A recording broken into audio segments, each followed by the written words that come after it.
계시록 변론 중거 15번째 시간입니다. 오늘은 계시록 7장을 통하여 구원의 획득에 대해서 네 천사와 다른 천사에 대해서 이스라엘의 12지파에 대해서 14만 4천 명에 대해서 변론해 보도록 하겠습니다. 이 본장은 하나님께서 6장과 같이 4대 인을 띄기 시작해서 4대 병마가 나오면은 이제 4대 병마가 강하게 사상적인 대립으로 활동으로 역사를 하는데 청황색말 또 어렁지고 건장한 말 시대가 이게 강하게 나타나면 그때가 진노의 날이 오는 심판 때는 걸 알려주셨죠.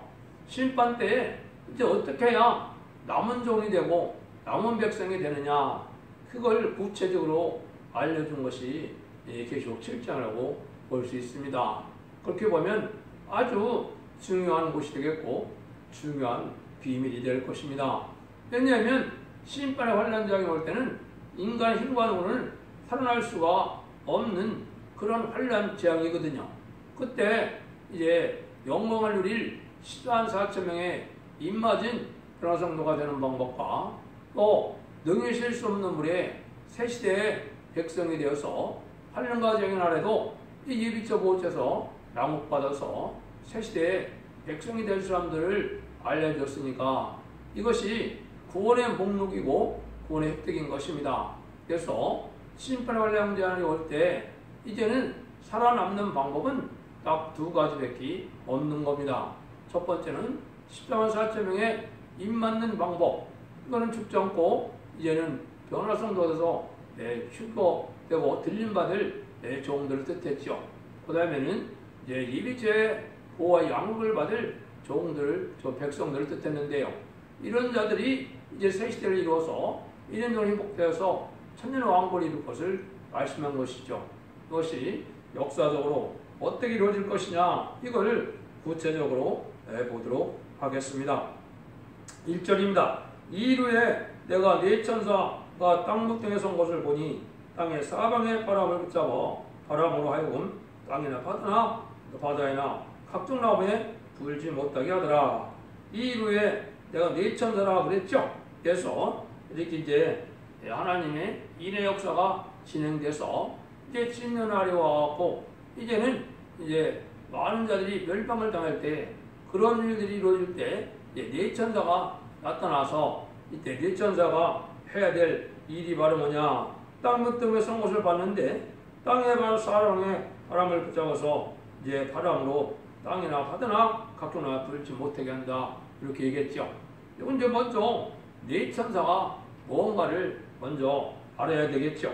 이 네 천사에 대해서 말씀을 하려면은 이제 다니엘이 예언한 그 시대부터 이거 시작될 것은 우리가 알 수가 있는데요. 다니엘서를 보면 이제 바벨론부터 이제 인간종 간에 강대국이 차례로 나타나서 이제 미수양국의 양대 진영으로 대립할 때가 인간 종말이라고 그랬는데요. 그때 성대나라가 이루어진 때가 오는데 그때 바벨론 시대에 이제 하나님이 어떤 두 무리가 나타나느냐 다니엘서 8장에 보면 이제는 그 다니엘의 환상을 봤는데 두 가지 모습을 봤죠. 하나는 두 뿔 가진 수양을 봤고 하나는 털이 많은 수염술을 봤죠. 그 내용이 이제 인간론에 뭘 얘기했느냐 그걸 한번 보시면 8장 20절만 보시면 내가 본 바 두 뿔 가진 수양은 곧 메대와 바사 왕들이요 21절입니다. 털이 많은 수염들은 곧 헬라 왕이요 두 눈 사이에 있는 큰 뿔은 그 첫째 왕이요 이렇게 되어 있죠. 오는 이제 이때 당시에 헬라와 메데바사를 뜻했는데요. 이제 메데바사는 이제 하나님의 사업을 도와서 이스라엘 백성들을 이제 회복시켜주고 성전을 복구하는 일에 도움을 줬죠. 그때 당시 이제 아시는 것처럼 메데바사의 고레스 왕이 그랬습니다. 헬라 때는 이제 그 알렉산더 대왕 때인데요. 알렉산더 대왕이 죽고 나면 이제 네 나라로 부하들이 이제 나눠지죠. 근데 그 사람들은 어떻게 했습니까? 이스라엘 백성들을 못 살게 부르고 예루살렘에 아주 제단을 이방신의 제우스 신의 제단을 세우고 돼지를 가지고 이제는 돼지피를 뿌리기도 하고 돼지를 이제는 제물로 바치는 일을 했거든요. 아주 하나님의 백성을 방해하는 세력을 뜻했거든요. 이렇게 이제 하나님은 인간 정말이 될 때 하나님의 사업에 도움을 주고 협력하는 세력이 있고 인간 정말이 되었을 때까지 또 하나님의 사업을 방해하는 세력을 얘기를 한 겁니다. 그래서 이제는 수양 같은 자와 또 수염소 같은 자들이 있는데 이것을 이제 구체적으로 알려준 것이 스가랴 1장입니다. 스가랴 1장에 보면 이제는 내가 눈을 들어본 즉 네 뿔이 보이기로 그랬습니다.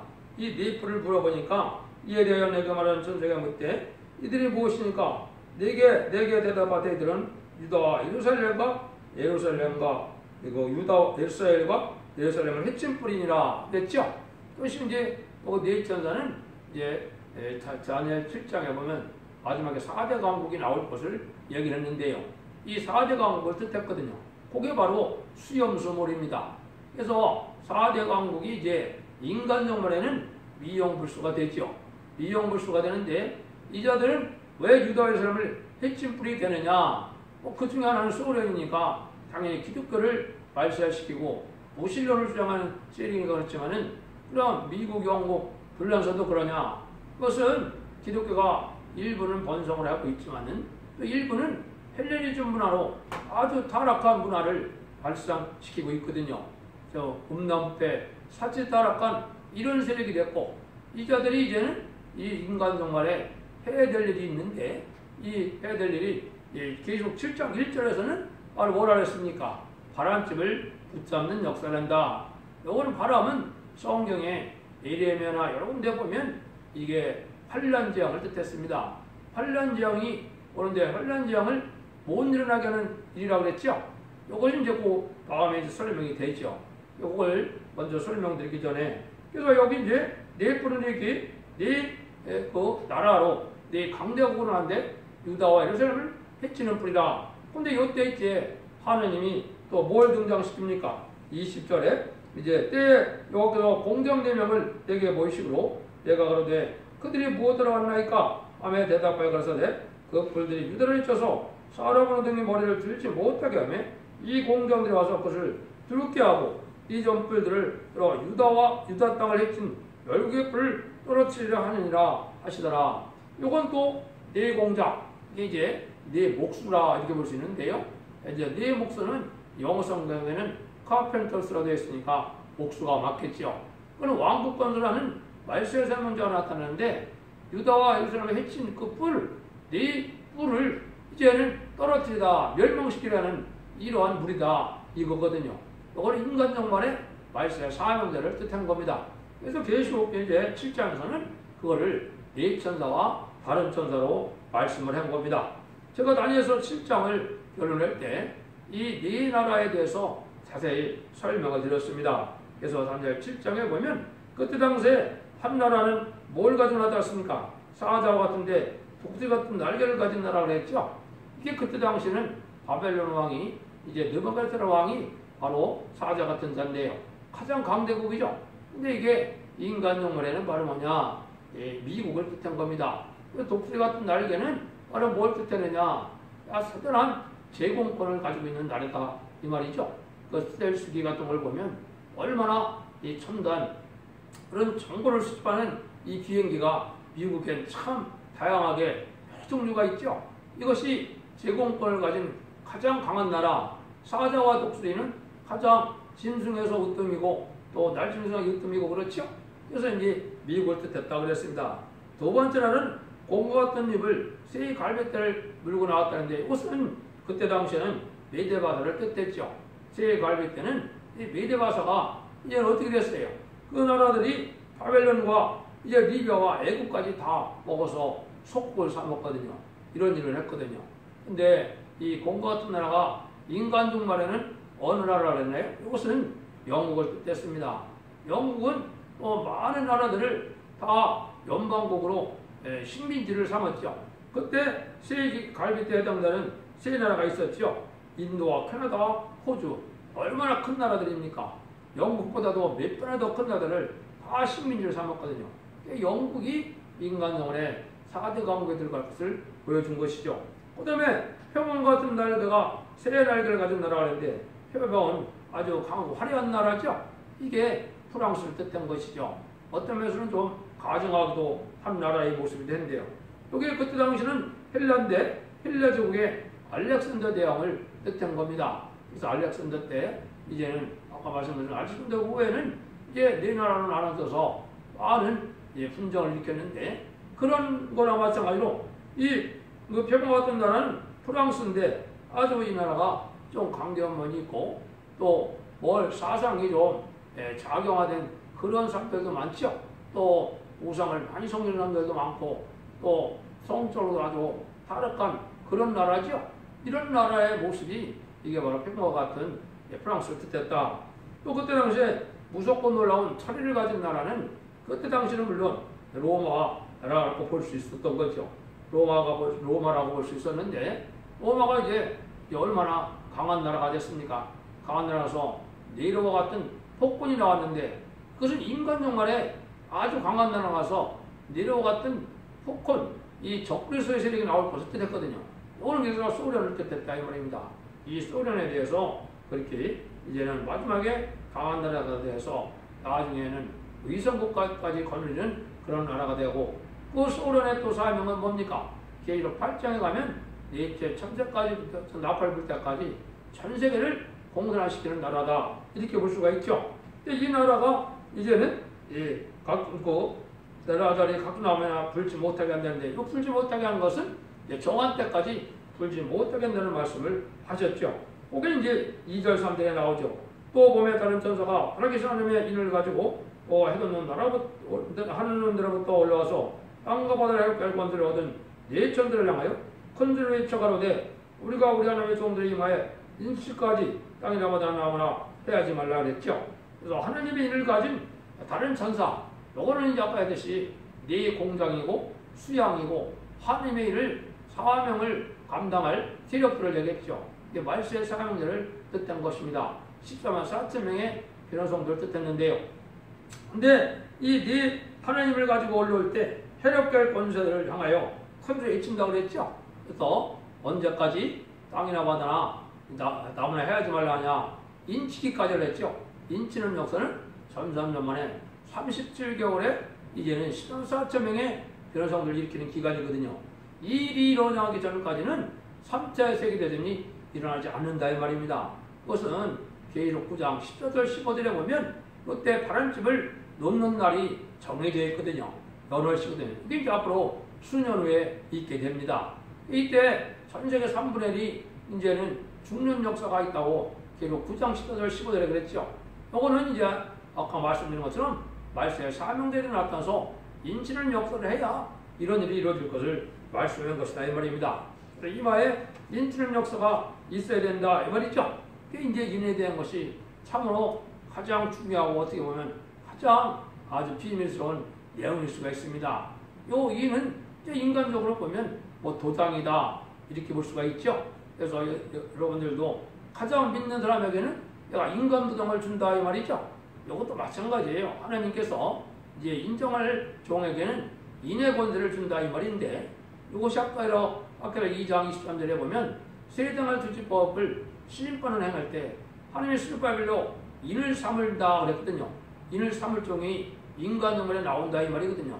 이 종이 바로 다른 천사인 10만 4천 명의 성부적인 종으로서 10만 4천 명을 일으킬 종을 뜻했거든요.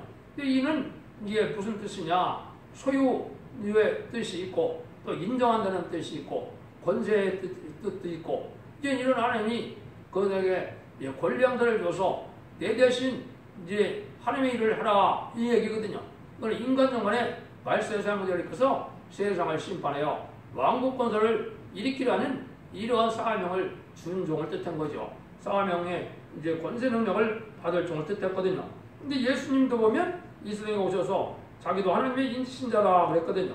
그래서 예수님은 하나님의 아들이고 또 창조주가 되시고 하나님이 되시는 분인데 하나님의 인신자라 했거든요. 이거는 하나님의 성령을 받아서 인정을 받아서 살리는 역사를 이제 사망을 이기는 그런 능력의 종으로 능력의 그리스도로 메시아의 삶을 감당할 것을 뜻했거든요. 요거를 이제 표현하다 보면 뭐라 그랬습니까? 죄가 없으신 분인데도 하나님의 영을 받아서 의롭다 하심을 받게 하고 에베소 1장 10절도 약속의 성령으로 인치심을 받았다고 했죠. 이게 바로 만민에게 보여주는 성령 역사를 받아서 중생받는 역사를 뜻한 겁니다. 그러니까 이마에 하나님의 종들의 이마에 인치기까지다. 이 말은 하나님의 말씀의 종이 이제는 나타날 때 꽃이 요엘서 2장 29절에 보면 내가 또 내 영을 남종과 여종에게 준다 그랬거든요. 하나님의 7영을 이제 주는 방법을 이마에 인친다 그랬습니다. 이를 맞고 나니까 계시록 10장 1절에 보면 그 이마에 하나님의 이름이 있다 그랬거든요. 물론 이제 한국 성경에는 이제 어린 양의 이름과 아버지의 이름이 있다 그랬지만은 영어 성경에는 아버지의 이름이 있다 그랬거든요. 그것은 하나님의 영을 받았다는 뜻이거든요. 그럼 여러분들이 이제 성경을 자세히 보면 어디는 예수의 영이다, 어디는 또 그리스도의 영이다, 또 어디는 하나님의 영이다 이렇게 표현했거든요. 7영이라고 표현한 데도 있고요. 이게 이제 성령을 말씀하시는 것인데 이 하나님의 영은 바로 인간 영혼의 14만 4천 명의 이마 있는 자에게 받는 성령의 늦은 비성령의 역사를 뜻했거든요.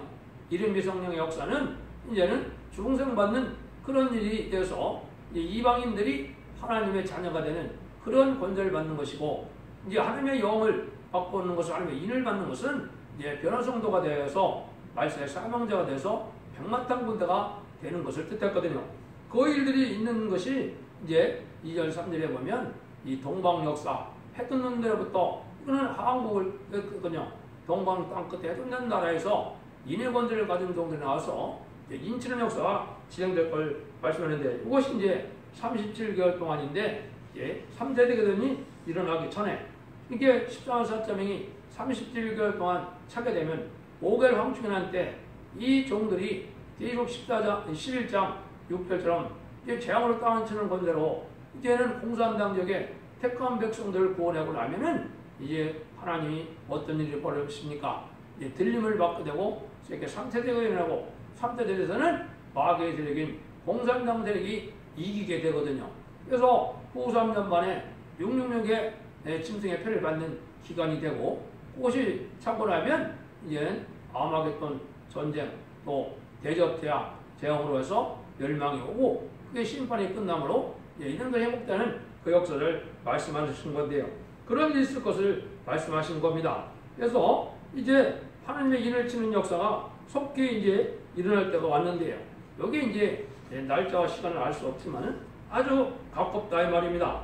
그래서 1300년 만의 역사가 진행되면은 이 하나님의 역사가 진행되는 것은 14만 4천 명의 인을 치는 역사가 가장 중요한 일이 된다. 인의 14만 4천 명의 인 맞은 자가 나오기 전까지는 예수님이 공중재림을 하지 않습니다. 휴거가 없습니다. 할 수가 없는 겁니다. 그거를 이제 계시록 12장까지의 비밀에서 그랬다 나와 있는데요. 그래서 조금 더 하나님의 인에 대해서 말씀을 드리면 이사야 59장 16절에 보면 하나님의 중재자 없음을 보신다 그랬는데, 이건 바로 뭐냐? 인간 정말에 대해서 하나님의 언약의 말씀대로 세상을 심판하고 색시대를 이룰 종을 찾으니까 하늘에서 보니까 인간적인 종들에게 없다 이 말입니다. 하나님이 이제 부득불 강권적인 역사로 새로운 종을 일으키는 역사가 있을 걸 얘기한 것이죠. 이게 학계자 2장 23절에 인을 삼을 종을 하나님이 강권적으로 세울 걸 뜻한 것이고, 이 종에게 이제 변령권들을 줘서 인치는 역사를 진행할 것을 말씀을 했거든요. 그래서 그런 일들이 있을 걸 얘기해서 이제는 하나님께서 그 일들이 이제 여기서 남정아 여정에게 이제는 인치는 역사가 진행될 것을 보여줬다 이 말입니다. 그래서 때는 3세대들이 일어나기 전까지의 뜻을 땅이나 바다나 나무나 해하지 말라 이렇게 표현했다 그랬습니다. 그래서 이런 일들의 역사가 하나님의 뜻대로 이루어지는데, 이것은 이내는 하나님의 말씀의 권세를 주시고, 또 이제는 하늘 권세 땅의 권세를 받을 왕권의 역사를 뜻했고, 또 권세를 줄 때고, 하나님의 이제는 권리 행사의 강권적인 역사를 뜻했고, 또 승리의 역사를 뜻했다 이 말입니다. 그래서 민맞은 자의 수를 들으니까 몇 명이라고 그랬나요? 14만 4천 명이라고 그랬죠. 여기도 많은 사람들이 이제는 많은 그 억측이 있고 잘못 알고 있는 사람들이 많게 되어 있는데요. 요거는 14만 4천 명은 이거는 정해진 숫자입니다. 이 비밀은 여러 가지 근데 나오는데 이걸 잘 알지 못했죠. 이것은 이제 물론 인치기까지 시간 인치기까지는 말을 썼고 계시록 6장에서는 그 수가 차기까지 이렇게 썼죠. 또 계시록 10장 1절에서는 능히 새로운 불자가 14만 4천인 밖에는 없다 그랬거든요. 그러니까 이 비밀을 아는 분이 누군가요? 이 비밀을 아는 분이 바로 사도 바울입니다. 사도 바울이 로마서 11장 25절에 보면 너에게 알지 못하는 것을 원치 않는데 하나님의 비밀이 있다는 거죠. 이 비밀을 너에게 알려주면 이방인의 충만한 수가 차기까지는 너희는 더러 이제 완악하다. 이건 육적 이스라엘 백성들에게 하시는 말씀이거든요. 그럼 이스라엘 백성들은 지금 예수님을 십자가에 못 박힌 죄로 이제 마귀의 자식이 된 것이죠. 그래서 예수님을 믿지 않고 있는데 이 자들이 언제 해결을 하느냐? 14만 4천 명의 수가 차고 나야 해결할 때가 오는 겁니다. 그것이 스가랴 12장 10절 이하에 말씀하셨거든요. 그래서 그런 일들이 있을 것이 이게 비밀이다. 이걸 알아야 될 비밀이다. 이렇게 사도 바울은 로마서 11장에 변론한 겁니다. 그래서 여러분들은 이걸 잘 알아야 되고, 그 다음에는 인맞은 자의 수가 그러니까 각 지파 중에 이제 14만 12,000명씩 14만 4,000명이죠. 여기 이제 인맞은 자가 이스라엘인데 이스라엘은 승리자를 뜻했거든요. 이 승리자는 계시록 10장 11절에 피와 말씀정으로 이기는 자를 뜻했거든요. 육적 이스라엘 백성을 뜻한 게 아닙니다. 계시록은 이미 중생받은 기독교를 향한 말씀이고 또 기독교인 중에서도 말씀의 자만으로 충성한 시를 대하고 희생수고하고 그러한 정직하고 깨끗한 자들을 하나님의 말씀장로 불러서 하나님의 사명을 맡겨서 왕국의 사명을 이루어서 그 종들에게 들림받게 해서 세세왕권의 축을 주기로 한 그런 말씀이기 때문에 이건 육적 이스라엘 백성들이 아닌 것입니다. 제가 그걸 이제 12지파에 대해서 설명을 좀 드려보겠습니다. 여러분들이 이사 48장에서는 어떤 일이 벌어졌습니까? 요셉이 이제는 그 야곱에게 자기 두 아들을 데리고 가니까 그 야곱이 뭐라 그럽니까? 에브라임과 므낫세가 내 것이다. 루벤과 시므온처럼 내 것이다 그랬죠? 이건 말은 뭡니까? 요셉의 아들이니까 이건 손자인데 이 손자들에게 뭘 준다 그랬습니까? 아들의 명분을 주는 겁니다. 이걸 해서 이제 육적 이스라엘 백성 12지파는 어떻게 돼야 됩니까? 12아들 중에 이제는 레위 지파는 이제 별도의 제사장 직분이니까 레위 지파가 빠지고 에브라임과 므낫세 지파가 들어가서 12지파가 되는 것이 그게 육적 이스라엘의 12지파거든요. 근데 여기 12지파는 어떻게 됐습니까? 단이 빠졌죠. 단 대신에 이는 므낫세가 들어가고 또 이게 에브라임 대신에 또다시 누가 들어갔습니까? 요셉 지파가 들어갔거든요. 요거는 영적 이스라엘 백성들의 그리고 말세의 사망됨을 알려주는 겁니다. 그래서 그런 지파 관계는 이제 요셉이 이제 두 아들을 이제 아들의 그 손자를 아들의 명분에 올렸던 야곱처럼 인간 영혼의 성부적인 종들의 자녀와도 관련이 있을 것입니다. 이거는 말씀이 성취되어야만 알 수 있겠지만은 그런 일을 이제 우리가 알 수가 있다 이 말입니다. 그래서 이것은 육적 이스라엘 백성들이 분명히 아닌 걸 여러분이 그래서 아셔서 신명기나 여기 창세기에 있는 12지파하고는 틀리다는 것을 여러분이 아셔야 된다 이 말이거든요. 그래서 이제 하나님이 하시는 일들 중에 이러한 일들이 이제 비밀인데 각 지파 중에 14만 4천 명이 산다 이런 말씀을 하셨죠. 이거를 하고 난 다음에는 하나님이 이제 무슨 일을 하십니까? 이제는 하나님이 7장 이제 9절부터 보시면 무슨 일을 합니까? 이제는 12지파를 랜드신 후에 이르에 내가 보니 각 나라 족속과 백성과 방언에서 아무래도 능히 셀 수 없는 무리 큰 무리가 휘줄을 입고 손에 종려가지를 들고 보호자과 어린 양 앞에 서서 건드릴 척하되 구원하심이 보좌 앉으시니 우리 하나님과 어린 양에게 있도다. 아니 모든 전사가 조자와 장로들과 내상들과 주에 섰다가 보호자 앞에 엎드려 얼굴을 대고 하나님께 경배하여 가로되 아멘. 찬송과 영광과 지혜와 감사와 존경과 능력과 힘이 우리 하나님께 세세토록 있을지어다. 아멘. 하더라. 장로 중 하나가 응답하여 가로되 이 행을 입은 자들이 누구며 또 어디서 왔느뇨? 내가 가로되 내 주여 당신이 알리다 하니 그가 나더러 이르되 이는 크나라에서 나오는 자들인데 어린 양의 피에 그 옷을 씻어 희게 하느니라. 그러므로 그들이 하나님의 보호자 앞에 있고 여기 성전에서 받는 하나님의 섬김에 보호자에 앉으시니가 그들 위에 장막을 씻으리니 저희가 다시 줄이지도 아니하며 목마르지도 아니하고 해나 아무 뜨거운 가운데서 상하지 아니할지니 이는 보호자 가운데 계신 어린 양이 저희 목자가 되사 생명수샘으로 인도하시고 하나님께서 저희 눈에서 모든 눈물을 씻어주실 것입니다. 여기 이제 14만 4천의 기를 찬 숫자가 되고 난 다음에는 이래 능히 셀 수 없는 눈물이라고 그랬죠. 여기 이제 천년왕국의 백성된 자들을 뜻할 겁니다. 이 자들은 어떻게 나오는 거냐? 이제는 일찍이 이제 선구적인 종들은 14만 4천 명은 이 변론을 듣고 이제 순종함으로 충성을 위해서 인정을 받게 되지만은 이제 5개월 황충연한 때 14만 4천 명이 다쳐서 재앙으로 떠나시는 분들도 마지막 하나님의 회개의 기회를 줄 때 공산당 지역이나 아프리카 지역이나 이런 데서 이제 회개하는 무리들이 나오거든요. 이 회개하는 무리들이 물론 이때 육적 이스라엘 백성들도 회개를 하게 됩니다. 이제 수가랴 10장 10절 이하에 예언이 되어 있거든요. 그럼 회개되면 그자들은 이제 환란에 빠지지 않고 예비처로 보호받아서 기록 10장 6절에 보면 보호와 양육을 받는다 그랬거든요. 그래서 예비처에 가서 이 세상에 환란 재앙 때 후삼연망과 대접장과 아마겟돈 때 예비처 보호처를 받아서 양육을 받는다. 그 양육을 받는다는 것은 죽지 않고 천년 동안 살 그런 은혜를 받게 되는 것이거든요. 그 사람들이 여기서 보면 이제 어린 양의 옷에 씻어서 옷이 휘어졌다 그랬죠. 제사함을 받는 일을 받게 되는 거거든요.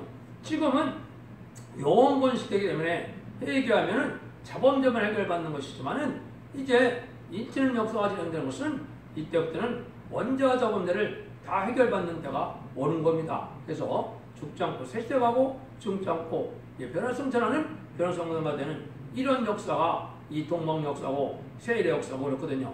이게 첫 대교의 역사거든요. 이거를 구체적으로 알려주는 것이 바로 이 계시록 7장이라 이 말입니다. 그래서 여기 보면 그 능히 실수는 애가 하나님을 열심히 섬겨서 이제 여기서 보면 뭘 가지고 나타납니까? 여기에 보면 이런 무리들이 성령 가진 나무를 가지고 나타난다 했죠. 여기 언제 있었습니까? 이게 요한복음 12장에 보면 예수님이 낙이 따고 올 때 이런 일이 있었죠. 이건 바로 왕을 맞이하는 그런 상징이거든요. 그 왕을 맞이하는 행사인데 이것이 만왕에 오실 예수님을 영접할 세계의 백성들이 되는 것입니다. 그 백성들이 나오는 방법을 여기 구체적으로 얘기를 한 건데 이때 환란에서 큰 환란에 빠지는 것은 이거는 이제 이때 말세의 복음을 받아들이지 않고 이 변론을 듣지 않고 이 인도 맞지 못하고 또 이 마지막 회개하는 이 무리에 속하지 않은 이런 자들은 바로 환란에 빠지는데 이게 후 3년 만에 심승 통치 기간에 펴받는 환란에 빠진다 이 말이거든요. 이 자들이 이제 멸망하는 날이 결국 16장에 30일의 대접장이고 그 거짓 선지자와 우두머리와 공산당 지도자들과 이제 군대 우두머리들이 마지막으로 멸망하는 때가 아마겟돈 전쟁이거든요. 그 45일의 아마겟돈 전쟁이 끝나면 이 세상은 재창조자가 돼서 레이튼 동맹 국제전으로 예수님이 만왕의 왕으로 와서 이 세상을 다스리는 시대에 이 14만 4천 명은 분봉왕이 되어서 20장 4절처럼 천년 동안 왕 떠는 시대가 오는 거거든요. 그때 이 세상을 이제 눈물, 고통, 질병, 재앙이 없고 이제는 사망이 없고 이제 전쟁이 없는 이러한 부족함이 없는 새 시대의 축복을 얘기한 거거든요. 그것이 하나님이 계시를 통하여 하시고자 하는 하나님의 뜻이고 이 사생에 하나님의 사랑이 완성되는 순간이거든요. 이런 일을 하시고자 이 계시록을 좀 인간 영혼에 이제 알게 하시고 이 변론에게서 여러분들이 이 말씀을 듣는 때가 온 겁니다. 이제 불원간에 이런 심판의 말을 올 때가 되기 때문에 이때는 반드시 각성을 받아서 속화되지 않고 없는 부패사직과 타락한 우리에 속화되지 않고 또 WC를 용납하지 말고 공산당을 용납하지 말고 공산당을 이제 용납하고 평화협정하는 자들은 이거는 마귀의 세력에 대해서 심판의 대상이 되고 멸망의 대상이 되고 공산당이 세상에 망할 때 같이 망하는 것이 되는 거거든요. 이걸 분별하지 못하면 이 시대에 참된 기독교인의 영계에 눈을 뜬 사람들이 아니거든요. 여러분들도 시기를 잘 분별해서 예언의 말씀을 읽고 듣고 지키는 자의 복이 무엇이냐를 생각해서 여러분들이 그 말씀에 순종함으로 이제는 죽지 않고 새 시대가고 죽지 않고 변성자라는 이런 놀라운 은총을 받아야 될 때가 온 겁니다. 그것이 이사 1장 18절에서 20절에 보면 서로 변론하자. 너희가 죽은 갈치라도 이제 눈같이 해질 것이요 너희같이 눈같이라도 양털같이 희게 된다고 했죠. 즐거 순종하면 아름다운 선을 먹게 될 것이요 배반하면 칼에 죽는다 엎드려진다고 했죠. 이게 이제 마지막 변론을 듣고 순종하면 원죄자 범죄가 돼서 아름다운 새 시대인 에덴 동산에 들어가게 되고 그렇지 않으면 심판의 환영장에 죽는다는 말씀이거든요. 이게 바로 예언의 말씀을 읽고 듣고 지켜서 복 받을 자가 오는데 그것이 전성년만에 들어가면 37개월뿐이 시간이 별로 없는 때거든요. 물론 마지막 5월 황충의 난 때도 회개의 역사는 있지만은 이게 아주 어려운 때가 오는 겁니다. 입맞지 않은 자들은 해함을 받는다고 기록 9장의 1절에서 4절까지 말씀하셨죠. 그래서 이걸 보면 여러분들이 각성받아서 신앙의 정로가 무엇이고 제비를 영접할 신앙 준비가 무엇이고 신부단정이 무엇인가 이걸 잘 분별해서 진리 앞에 순종함으로 이제는 하나님께서 주시고자 하는 사선반대 축복과 세세왕권의 축복을 누리는 복된 종도가 성도님들이 다 되시를 예수님으로 간절히 축원드립니다. 아멘.